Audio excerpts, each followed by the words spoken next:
जा जा रे अपने मंदिरवा, जा जा रे अपने मंदिरवा।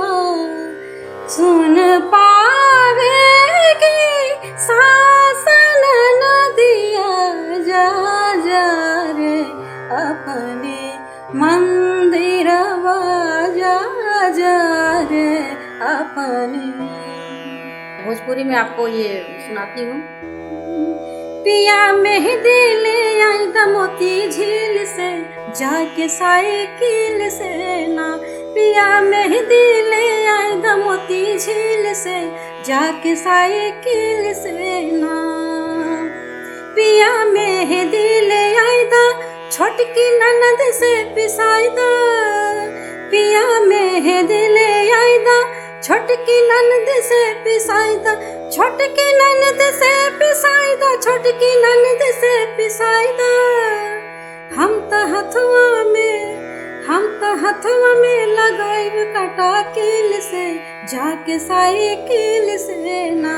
पिया मेहंदी ले आई द मोती झील से, जाके साइकिल से ना। नमस्कार, उत्कर्ष पत्रिका देख रहे हैं आप। मैं हूं आपके साथ हिमांशु पांडे।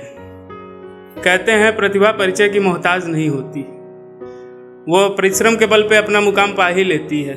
आज हमारे साथ व्यक्ति विशेष की कड़ी में हमारे साथ मौजूद हैं श्रीमती बबीता शुक्ला जी, जो कि एक प्रसिद्ध गायिका हैं, साथ ही साथ संगीत शिक्षक हैं और विभिन्न मंचों पर, राष्ट्रीय मंचों पर, गोरखपुर दूरदर्शन की तरफ से, आकाशवाणी की तरफ से एवं अन्य सांस्कृतिक कार्यक्रमों की तरफ से गोरखपुर का नाम रोशन कर चुकी हैं। आइए हम जानते हैं उनकी जीवन यात्रा किस प्रकार रही, बाल्यकाल से लेके अभी तक की जो संगीत के क्षेत्र में एवं शिक्षा के क्षेत्र में जो उनकी जीवन यात्रा रही, उसके बारे में जानते हैं।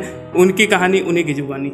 सबसे पहले हिमांशु जी, आपको बहुत बहुत धन्यवाद एवं उत्कर्ष पत्रिका को भी बहुत बहुत धन्यवाद। आपका जन्म स्थान कहाँ है और आपकी शिक्षा दीक्षा कैसे हुई और आपने कहाँ तक शिक्षा प्राप्त की है? जी, जन्म स्थान तो मेरा गोरखपुर में ही है और मेरी प्रारंभिक शिक्षा भी यही गोरखपुर से ही हुई है, और प्राइमरी से।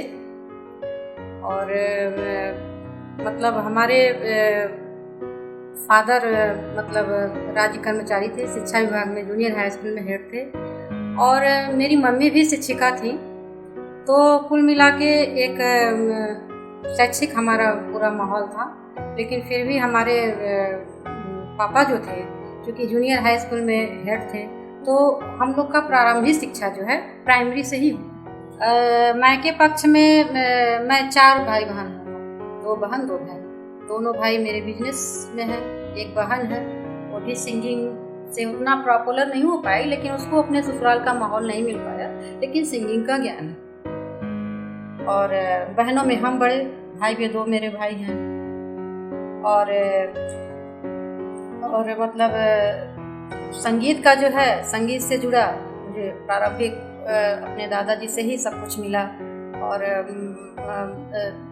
मंच भी मिला तो मेरे दादाजी के द्वारा ही मिला, क्योंकि मेरे वहाँ एक गोष्ठी होता था संगीत का। प्रारंभिक बता रहे हैं आप, क्योंकि जब गोष्ठी होता था उस समय काफ़ी मैं 6 में थी, मुझे उतना तो कोई प्रोफेशनल कोई मंच मिला नहीं।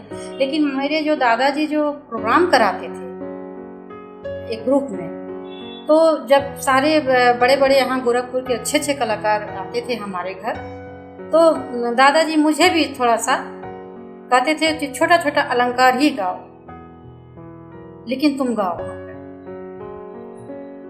तो ऐसे जो है अलंकार से मुझे मंच दिलाए, कहे तो अभी छोटी हो तो थोड़े तुम्हारे लिए यही काफी, अलंकार गाओ। तो अलंकार में गाती थी मंच पर। तो एक तरीके से कहिए कि मुझे प्रोत्साहन और मंच छोटा ही सा मिला, लेकिन वहाँ से मुझे मिला, घर से, दादाजी योगदान, जो हमारे पति का योगदान जो आप कह रहे हैं, उनका योगदान बहुत ज़्यादा मेरे को हुआ है।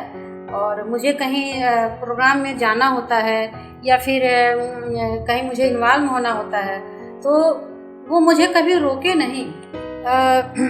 ऐसा हुआ कि जैसे मेरी बुआ बहुत बड़ी, वो भी सिंगर थी, तो उनकी जब शादी हुई तो उनको जो है माहौल उनको मिला नहीं, मेरे फूफा जी लाइक नहीं करते थे, बिल्कुल लाइक नहीं। वो घुट घुट के रहती थी। गाने वाले आदमी का ये टॉनिक होता है और उसे एकदम आप कैद कर देंगे तो वो घुट के मर जाएगा। जबकि किसी भी पुरुष को इस तरह नहीं करना चाहिए, जो उसकी कला है उसी कला को निखारिए, लेकिन उन्होंने ऐसा नहीं करने दिया। सो हमने प्रश्न किया अपने पापा से कि मेरी भी शादी कहीं करिएगा तो ये ध्यान रखिएगा कि मेरे संगीत को सब लोग लाइक करें, कोई मेरे इस प्रतिभा को दबने ना दे। तो वो चीज़ मुझे मिला। मेरे पति काफ़ी सहयोग किए, कहीं मुझे उन्होंने रोका नहीं, अभी भी सपोर्ट कर रहे हैं। कहीं जाना हुआ आना हुआ वो मेरे साथ रहते हैं, सपोर्ट करते हैं और कहते हैं हाँ तुम्हें इस क्षेत्र में इंटरेस्ट है, तुम्हें करना है तो करो। और कुल मिला के देखिए तो हर जगह मुझे सम्मान मिला है, काफ़ी कुछ मिला है। तो वो देख रहे हैं सब कुछ कि इतना इसने मेहनत किया है और उसको प्रतिभा को मुझे कहीं न कहीं से दबाना नहीं चाहिए। तो आप ये संगीत के क्षेत्र में कैसे आई, कहाँ से आपको इसकी प्रेरणा मिली और कैसे आपने मतलब सोचा कि हम संगीत के क्षेत्र में अपना भविष्य बनाएं, अपना करियर बनाएं? जी, बहुत अच्छा सवाल आपने किया है। संगीत से मुझे प्रेरणा मेरे ग्रैंडफादर जी जो थे वो बहुत बड़े क्लासिकल सिंगर थे और घर से मुझे कहीं न कहीं मुझे वहाँ से माहौल मिला, क्योंकि हम कुल मिलाकर 11 भाई बहन थे और मेरे जो दादाजी थे सबको सिखाते थे, मतलब क्लासिकल जो है सबको बताते थे, सिखाते थे, लेकिन किसी का उसमें इंटरेस्ट नहीं हुआ। और मुझे चूँकि अच्छा लगता था, मुझे एक रुझान हुआ कि इतना अच्छा सिखा रहे हैं मेरे दादा और मुझे ये करना चाहिए।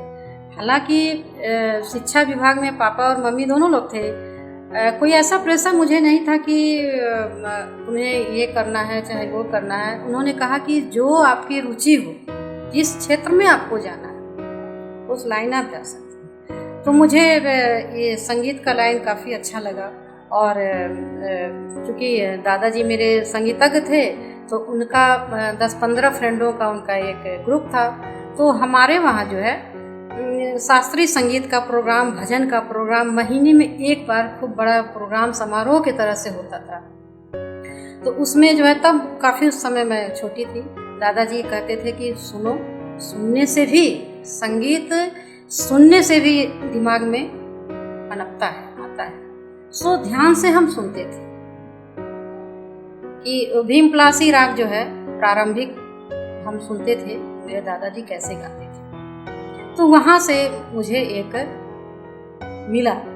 मैम जैसे कहा ये जाता है कि संगीत की कला जो है कुछ ईश्वरीय कृपा भी होती है और इसको निखारने में बहुत प्रयत्न करना पड़ता है, तो उसके विषय में आप क्या बोलना चाहेंगे? जी सही पूछे आप। संगीत जो विधा है इसको निखारने के लिए अगर मुझे ये प्रण कर लेना है कि इस क्षेत्र में मुझे जानना है, ये करना है, ठीक है, तो उस क्षेत्र में मुझे अपार मेहनत करना पड़ेगा। इसमें जो है काफ़ी रियाज करना पड़ेगा, प्रैक्टिस करना पड़ेगा, तब जाके वो चीज़ मिलता है। तो दादाजी को मैं देखती थी कि काफ़ी जो है जो राग, जैसे भैरवी राग है तो प्रातः काल मेरे दादाजी गाते थे और कहते थे कि रागों का एक चलन है, एक विधि है कि जो राग है जिस समय उसका प्रावधान है उसी समय हम गाया जाता है, समय के पाबंद रहना पड़ता है। जी बिल्कुल, डिसिप्लिन में। तो भैरवी राग अपने दादा को देखते थे कि वो भोर में ही प्रातः ही 4 बजे रियाज करने बैठ जाते थे और कहते थे कि तुम्हें सफलता तभी मिलेगा जब अभी से इसमें थोड़ा सरगम ही गाओ। छोटा छोटा टुकड़े में सरगम बताते थे, अलंकार हम लोग को गवाते थे प्रारंभिक में और कहते थे इसी को खूब गाओ। और ऐसा जो है अलंकार बताते थे, कहते थे कि ऐसे सारे ग म प ध्वनि, सारे गरे ग म ग म प, इस तरह जब बोलते कहते थे ऐसा गाओ कि जैसे लगे कि घर में एक एक खिलौना हम छू रहे हैं, छोटा छोटा चीज मतलब इस तरह गाने की चीज बताते थे। ऐसा अलंकार वो मतलब रियाज के दौरान जो बताते थे। जी, जैसे आपने उच्च शिक्षा कहाँ तक प्राप्त की है और संगीत से संबंधित कौन कौन सी डिग्रियां हैं आपके पास? जी संगीत से संबंधित सबसे पहले तो हमारा जो एजुकेशन है, हमने गोरखपुर विश्वविद्यालय से एमए किया है और उसके बाद से संगीत से हमने प्रभाकर भी किया, कोलकाता से हमने प्रवीण किया और फिर ऑल इंडिया रेडियो से हम भोजपुरी में खुद ग्रेडेड आर्टिस्ट हैं, बिहाई हुआ। सुगम संगीत से हम यहाँ से प्रूफ है, मतलब ऑल इंडिया रेडियो से। फिर गज़ल में भी हुए, भजन में भी हुए, सुगम संगीत जिसे कहते हैं। इतनी डिग्रियां हमारी अब तक की मिली मुझे। संगीत के क्षेत्र में आप अपना आदर्श किसको मानती हैं मैम? संगीत के क्षेत्र में आदर्श तो हम अपने गुरुदेव को मानते हैं। पंडित सांवरी लाल पांडे जी गोरखपुर विश्वविद्यालय में तबला के प्रोफेसर थे।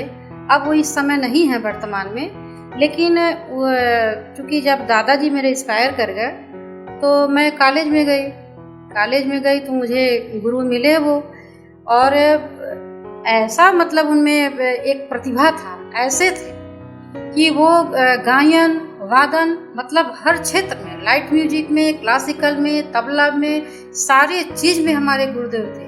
और एक एक चीज़, एक एक बंदिश, एक एक गज़ल, एक एक भजन, सब कुछ वो मुझे बताते थे। लाइट म्यूजिक, क्लासिकल, सब सपोर्ट। और काफ़ी लंबा समय वो मुझे मतलब सिखाए भी, और उनके माध्यम से मुझे बहुत सारे मंच मिले, बहुत जगह मुझे उन्होंने इन्वाल्व किया, गवाया। गोरखपुर से आप हैं और गोरखपुर की जो क्षेत्रीय भाषा है भोजपुरी बहुत ही मीठी लैंग्वेज है, बहुत ही प्रेम भरी भाषा है। तो अभी समय भी चल रहा है, चूँकि सावन लगने वाला है और कजरी वगैरह का समय शुरू हो रहा है, तो आप भोजपुरी भाषा में चूँकि पारंगत भी हैं भोजपुरी संगीत में, तो कुछ 2-4 लाइनें कुछ हो जाएं? जी बिल्कुल। भोजपुरी में आपको ये सुनाती हूँ। पिया मेहंदी ले आई दमोती झील से, जाके साइकिल से ना। पिया मेहंदी ले आई दमोती झील से, जाके साइकिल से ना। पिया मेहंदी ले आई दा छोटकी ननद से पिसाई दा। पिया मेहंदी ले आई दा छोटकी ननद से पिसाई दा। छोटकी ननद से पिसाई दा, छोटकी ननद से पिसाई दा। हम त हथवा में लगाइब काटा कील से, जाके साइकिल से ना। पिया मेहंदी ले आई दा मोती झील से, जाके साइकिल से ना। आप किस प्रकार से प्रयास कर रही हैं कि हमारे गोरखपुर की नई पीढ़ी जो है, जो संगीत के क्षेत्र में जाना चाहती है, उसको बेहतर प्रशिक्षण मिल सके, ऐसा कोई प्रयास आपके द्वारा? जी बिल्कुल। सीखने के लिए, संगीत सीखने के लिए हर बच्चों को मैं यही कहना चाहूँगी, जो लोग भी, बच्चों नहीं बल्कि हर लोग जो सिंगिंग लाइन में आए या किसी संगीत के क्षेत्र में, गायन वादन में, किसी क्षेत्र में। और जब मैं स्टूडेंट थी तभी मैं सोची थी कि मुझे इस लाइन में मेरी जब पढ़ाई पूरी हो जाएगी तब मुझे कुछ ऐसा करना है कि मतलब मेरे द्वारा औरों को भी शिक्षा मिले।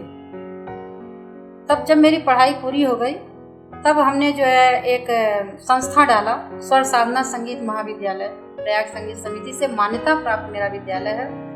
ये हमने डाला है 2011 में और अब तक जो है ये चल रहा है। तो उन जो बच्चे मुझसे जुड़े हैं उन बच्चों को मैं कहती हूँ कि संगीत चाहे कोई भी था हो, चाहे सुगम संगीत हो या क्लासिकल हो या भोजपुरी हो, संगीत संगीत होता है, कोई संगीत हो नहीं। लेकिन अपनी न्यू किसी भी, अगर भोजपुरी में तुम गा रहे हो तो उसको भी न्यू मजबूत करने के लिए तुम्हें पहले थोड़ा सा राग के बारे में जानकारी लेना पड़ेगा, तब तुम स्वर लगा पाओगे कि ये चीज़ यहाँ से उठ रहा है, ये चीज़ वहाँ से उठ रहा है।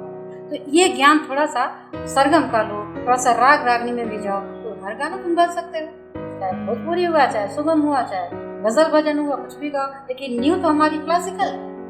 जी मैम, जैसे वर्तमान परिदृश्य में देखा जा रहा है संगीत के क्षेत्र में, जैसे अपनी जो स्थानीय भाषा है भोजपुरी, उसके क्षेत्र में देखा जा रहा है कि नए नए जो कलाकार आ रहे हैं वो तत्कालिक प्रसिद्धि के लिए अश्लील तथ्यों का भी प्रयोग कर रहे हैं, जिससे कि न केवल भोजपुरी भाषा का बल्कि संगीत का भी नाम खराब हो रहा है। इस विषय में आप क्या कहना चाहती हैं और इसको सुधारने के लिए आपके क्या विचार हैं? जी, इस विषय में मैं ये कहना चाहती हूँ कि भोजपुरी के क्षेत्र में बहुत से हमारे, मैं उन कलाकारों का नाम नहीं लूँगी, लेकिन बहुत से ऐसे कलाकार जो जाने माने हैं, अश्लीलता ऐसा परोसे हैं, जो ऐसा हमारे इस क्षेत्र, पूर्वी क्षेत्र जो हमारा भोजपुरी भाषा है, इस ऐसा नहीं होना चाहिए। क्योंकि भोजपुरी में देखिए, भोजपुरी में बहुत से अच्छे अच्छे गाने हैं जो आप पारंपरिक गाइए, पारंपरिक से भी प्रसिद्धि आप पा सकते हैं। और वो जो अश्लीलता परोसते हैं वो टिकाऊ नहीं है, वो टिकाऊ नहीं है, वो क्षणिक है। आपको मैं उदाहरण बता रही हूँ, अगर अश्लीलता कोई गाना है, आप अपने फैमिली में अपने बहन अपने माँ के साथ कहीं जा रहे हैं या सफ़र कर रहे हैं, गाना चल रहा है, आपके अंदर जरूर थोड़ी मानसिकता अंदर जी अजीब सा लगेगा कि अरे ये गाना नहीं होना चाहिए। कॉन्फिडेंसली आप सुन नहीं सकते हैं। परिवार के साथ पारिवारिक रूप से आप उसको नहीं देख सकते हैं, ना सुन सकते हैं। बिल्कुल, आप नहीं देख सकते, आपको लगेगा कि नहीं, ऐसा नहीं होना चाहिए।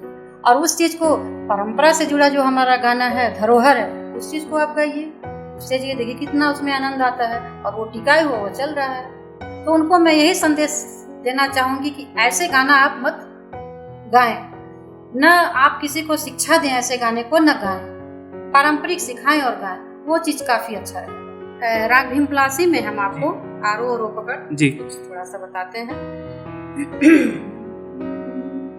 नी सा ग म प नी सा, सा नी ध प म ग म ग र सा, नी सा म ग प म ग म ग रे सा, जा जा रे अपने मंदिरवा, जा जा रे अपने मंदिरवा, सुन पावेगी शासन नदिया, जा जा रे अपने मंदिरवा, जा जा रे अपने। हमारे साथ आज थी गोरखपुर की बेटी, एक गायिका, एक संगीत शिक्षक, एक गायन कला में एक पारंगत, एक बहुमूल्य प्रतिभा बबीता शुक्ला जी। व्यक्ति विशेष की इस कड़ी में आगे भी हम अन्य व्यक्तियों से आपका परिचय कराते रहेंगे।